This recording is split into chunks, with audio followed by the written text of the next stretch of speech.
দেশ ছেড়ে ওনাকে কেউ দেশের বাইরে বের করতে পারে নাই। আজকে ছোট ছোট শিশু গণহত্যাকারী খুনি হাসিনার বাকি হয়েছে। আপনারা কিসের ফাঁসি চাইছেন?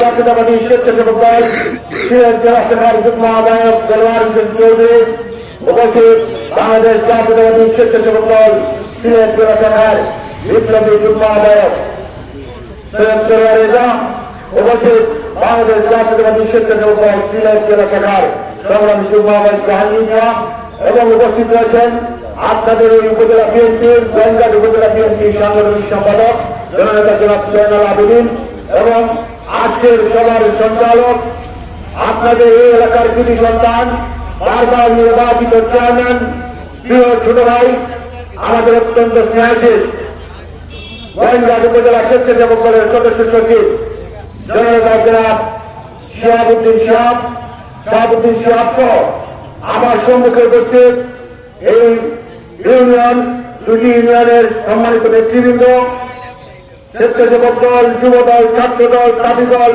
এবং আমাদের অঙ্গ সংগঠন সহ এই এলাকার মুরব্বিয়ান, ছোট ভাইরা, যুবক ভাইরা, ছাত্র দলের ভাইরা সবাইকে বক্তব্যের শুরুতে গ্রহণ করুন। আসসালামু আলাইকুম। প্রিয় উপস্থিতি, আমি প্রথমে ক্ষমা নিচ্ছি আমার দেরি হওয়ার কারণে, আমার শহরে একটি গুরুত্বপূর্ণ কাজ থাকার কারণে আমার এতটুকু দেরি হয়েছে। এই জন্য আমি আন্তরিকভাবে দুঃখ প্রকাশ করছি। আমি সরাসরি আসি, যেহেতু নামাজ পড়তে আপনারা যাবেন। আমি প্রথমে সাংগঠনিক বিষয়ে দুটি কথা বলতে চাই। আমরা স্বেচ্ছাসেবক দলের দায়িত্ব পাওয়ার পর থেকে অদ্যাবধি আমরা প্রত্যেকটি ইউনিয়নে আমরা এই আন্দোলন সংগ্রামের মধ্যে আমরা ইউনিয়ন কমিটিগুলো করেছি। 5 তারিখের আগের কমিটি আর 5 তারিখের পরের কমিটির মধ্যে কিছুটা হলে পার্থক্য থাকবে, সেটা আপনারা বুঝতেই পারছেন। তবে আমি আমার নেতৃত্বকে অনুরোধ করব, যারা আন্দোলন সংগ্রামে সক্রিয় ছিল, দলকে যারা প্রকৃতভাবে ভালোবাসেন, তাদেরকে আপনারা নেতৃত্বে নিয়ে আসবেন। আমরা সেটার প্রতিফলন দেখতে চাই। এবং আরেকটি কথা বলি, যারা ইউনিয়ন পর্যায়ে নেতৃত্বে আসবেন, আপনাদের কাছে আমাদের একটাই চাওয়া থাকবে, আপনারা প্রথমে কমিটি পাওয়ার সাথে সাথে আপনারা আপনাদের 9টি ওয়ার্ড 18টি ওয়ার্ডের কমিটি করবেন। যেহেতু আগামীতে নির্বাচন, যদি সেটি করতে না পারেন তাহলে আপনারা প্রতিটি এলাকায় গ্রাম ভিত্তিক, অঞ্চল ভিত্তিক নাগরিক কমিটি করবেন এবং সব শ্রেণীর মানুষকে সেখানে অন্তর্ভুক্ত করবেন। পারবেন না? আপনারা কেউ চাকরি করতে হবে। যেহেতু নির্বাচন সামনে, নির্বাচন নিয়ে এখন আমাদের চিন্তাধারা। অনেকেই বলেছেন আন্দোলন সংগ্রামে আমাদের ভূমিকা, আমরা ভূমিকা রেখেছি, কিন্তু এখানে একটি কথা আছে, আজকে যদি আমরা মানুষকে করে তাদের তো মানুষের কাছে তুলে দিতে না পারি, তাহলে কিন্তু আমাদের আন্দোলন সংগ্রাম কাজে আসবে না। আমাদের চূড়ান্ত বিজয় সেদিন অর্জিত হবে যেদিন প্রতিটি আসন সিলেটের প্রত্যেকটি আসন আমরা বিএনপির ভারপ্রাপ্ত চেয়ারম্যান জননেতা জনাব তারেক রহমানের হাতে তুলে দিতে পারবো। সেদিনই আমাদের প্রকৃত জয় আসবে, সেদিনই আমরা বিজয় অর্জন করতে পারবো। প্রিয় ইসলাকান্দি এবং ইসলামপুরবাসী, একটি কথা হচ্ছে, প্রাচী আমাদের মধ্যে রাজনৈতিক প্রতিদ্বন্দ্বিতা থাকতে পারে, সেটা খুবই স্বাভাবিক, কিন্তু সেটি যেন প্রতিহিংসার কারণ হয়ে না দাঁড়ায়। আমরা যেন ব্যক্তি স্বার্থের কথা চিন্তা করে যাতে দলীয় স্বার্থকে বিসর্জন দিতে না পারি। এবং আমাদেরকে মনে রাখতে হবে, ধানের শেষ শুধু আপনার আমার প্রতিজ্ঞা। আমাদের শিশুদের সাথে মিশে আছেন শহীদ রাষ্ট্রপতি জিয়াউর রহমান, ধানের শিশুদের সাথে মিশে আছেন বেগম খালেদা জিয়া, যিনি আমাদের চোখে বেশি নির্যাতিত হয়েছেন এবং বেশিরভাগের এবং খুনি হাসিনার কারাগারে রয়েছিলেন 5 বছর অন্তরে, কিন্তু দেশ ছেড়ে পালিয়ে যায়নি। আমরা চেয়েছি ভাইরা, এই মাঝে মাঝে আল্লাহ সরকারের শুকরিয়া আদায় করি। আজকে যে আন্তর্জাতিক অপরাধ ট্রাইব্যুনালকে নিজে বানিয়েছিল, অনেককে বিরত রাখিয়েছে, এখানে জুডিশিয়াল কিলিং এর মাধ্যমে ফাঁসিতে ঝুলিয়ে হত্যা করেছে। আজকে আল্লাহ কিলিয়া খেলা দেখেন, আজকে সেই ট্রাইব্যুনালে তার মৃত্যুর জন্য আদেশ হয়েছে। দুনিয়া আল্লাহ নদীর সৃষ্টি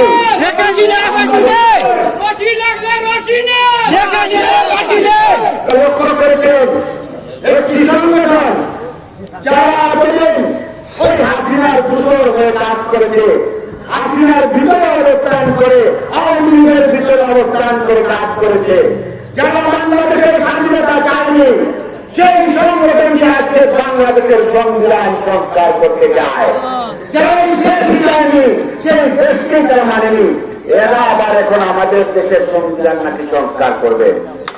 আমরা ওদের নাম মুখে আনতে চাই না, আপনারা নিশ্চয়ই বুঝে গেছেন এই সংগঠনটি তারা। তাদেরকে ভোট দিয়ে নাকি ওটা নাকি ইসলামকে ভোট বিজয়ী হবে, দাঁড়িপাল্লার ভোট দিয়ে নাকি ইসলাম বিজয়ী হবে। আগে থেকে ইসলাম তো সেই 1400 বছর আগে বিজয়ী হয়েছে,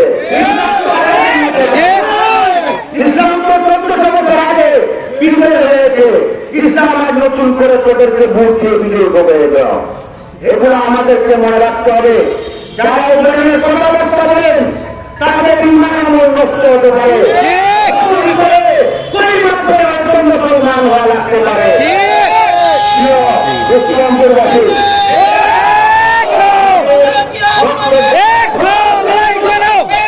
অত্যন্ত স্পষ্ট, জনপ্রিয়তা যদি থাকে তাহলে মাঠে আসেন, নির্বাচনে আসেন, জনগণ ভোট দিয়ে যদি আপনাদেরকে নির্বাচিত করে সংসদে পাঠায়, বিএনপি বা বিএনপির কোন নেতা কর্মী তাতে কোন আপত্তি থাকবে না। কিন্তু নির্বাচনে আসবেন না, আরেকবার বলবেন পিয়ার, আরেকবার বলবেন গণভোট। এখন আবার নতুন আরেকটা হচ্ছে, এখন নাকি বিরোধীদের উপপ্রধানমন্ত্রী দিতে হবে। এক এক সময় এক এক টাইম বাড়া করে একটি নির্বাচনকে প্রলম্বিত করার, নির্বাচনকে পেছানোর যে ষড়যন্ত্র তার লিপ্ত রয়েছে। আমরা একটি কথা বলতে চাই, সুতা আঙ্গুলে ঘি না উঠলে যদি আঙ্গুল বাঁকা করতে হয়, আর সেই আঙ্গুল যদি নিয়ন্ত্রণ করে উঠে আমরা সেই আঙ্গুল ভেঙে দেবো।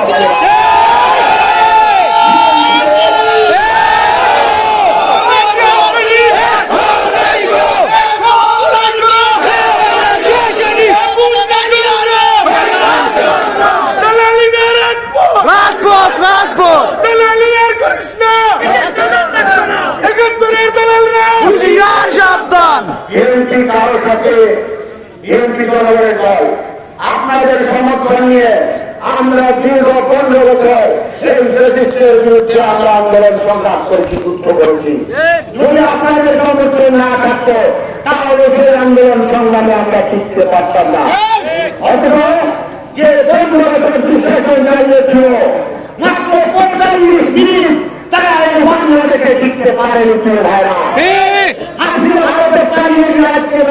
ষড়যন্ত্র করছে, সেই সাথে তারা এখন যুক্ত হয়েছে সেই ষড়যন্ত্রের অংশ। আরেকটা হলো ওই যে চরমোনাই হাত পাকা দিয়ে হাসিনাকে বাতাস করেছে, এখন আমাদের সাথে যুদ্ধ বেঁধেছে, তারা বিএনপির সাথে নির্বাচনে লড়াই করবে। আর নির্বাচনে লড়াইতে আসেন না, সে বাধা দিচ্ছে। কিন্তু ফেব্রুয়ারি ভোট হবে না, ফেব্রুয়ারিতে নির্বাচন করা যাবে না, সেটা নির্ধারণ করার মালিক আপনারা না, নির্ধারণ করার মালিক জনগণ, আমার সাধারণ ভোটাররা। ভাইরা, আমি বক্তব্য দীর্ঘায়িত করব না, আপনাদের কাছে শুধু এটুকু বলবো, ধানের শীষ আমাদের একটা আবেগের জায়গা। ধানের শীষ এদেশের প্রতিটি মানুষের হৃদয়ে মিশে আছে। সেই ধানের শীষের প্রতীককে সামনে রেখে আপনারা যদি আমাদেরকে নিজেদের ভাই মনে করে থাকেন, তাহলে আপনাদের প্রতি আমাদের একটি অনুরোধ থাকবে, চিন্তা দ্বন্দ্ব ভুলে দিয়ে আগামী জাতীয় সংসদ নির্বাচনে ধানের শীষের পক্ষে আপনার অঞ্চল থেকে চূড়ার সৃষ্টি করতে হবে। শুধু ধানের শীষের বিজয়ী করলে হবে না, কিন্তু বিজয়ী করতে হবে।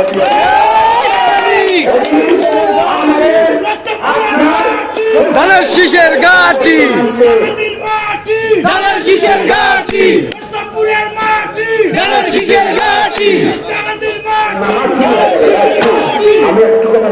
কৃষ্ণাখালী ইউনিয়ন এবং রুস্তমপুর ইউনিয়ন, এখানে একটি পর্যটন স্পট রয়েছে। এরপরেও যাতায়াত ব্যবস্থা খারাপ থাকার কারণে এখানে মানুষ আসতে কষ্ট হয়। যারা আমরা তাদেরকে বেছে নেব, দল তাদেরকে মনোনয়ন দেবে, ইনশাআল্লাহ আমরা মনে করি যে আপনার এলাকার উন্নয়ন করতে পারবে, যে এমপির চেহারা আপনি দেখতে পারবেন। আপনারা তো এমপিতে আগে ছিল, আওয়ামী লীগের আমলে বিনা ভোটের এমপিরা ছিল না, আপনাদের ঘোষণা নিয়েছে। আমরা ওই ধরনের নেতা, ওই ধরনের এমপি আর চাই না। আমরা বাংলাদেশে আর কোন হানাহানি চাই না। আমরা চাই বাংলাদেশে এমপির ভারপ্রাপ্ত চেয়ারম্যান জননেতা জনাব তারেক রহমান যে 31 দফা বাংলাদেশের ভাগ্য উন্নয়নে যে সংস্কারের ইস্তফা দিয়েছেন, সেটি বাস্তবায়নের মাধ্যমে বাংলাদেশকে একটি সম্ভব গণতন্ত্র নির্বিচার প্রতিষ্ঠার রাষ্ট্র হিসাবে পরিচালনা করবে বিএনপি। এই জন্য আপনাদেরকে বিএনপিকে ধানের শীষে ভোট দিয়ে আপনাদেরকে নির্বাচিত করতে হবে। এখানে প্রার্থী কে হয়েছেন সেটি কিন্তু মুখ্য বিষয় না। দল কাজে নমিনেশন দিয়েছে, ধানের শীষ হাতে নিয়ে কে আপনাদের সামনে আসবেন সেটি হচ্ছে সবচেয়ে মুখ্য বিষয়। দয়া করে সেবক দলের আমার প্রিয় নেতৃবৃন্দের দৃষ্টি আকর্ষণ করছে, স্বেচ্ছাসেবক দলের সাংগঠনিক যে কমিটি আপনাদের উপজেলার নেতৃবৃন্দ আমাদেরকে দেবেন, সেটি আমরা হাতে পাওয়ার পরে সে ব্যাপারে তাদেরকে অনুমোদন দেওয়ার পরে তারা কমিটি ছাড়বেন। তার আগে কথা হচ্ছে স্বেচ্ছাসেবক দল যারা করবেন ভাইরা, আমরা এটা মনে করি যে আমরা যখন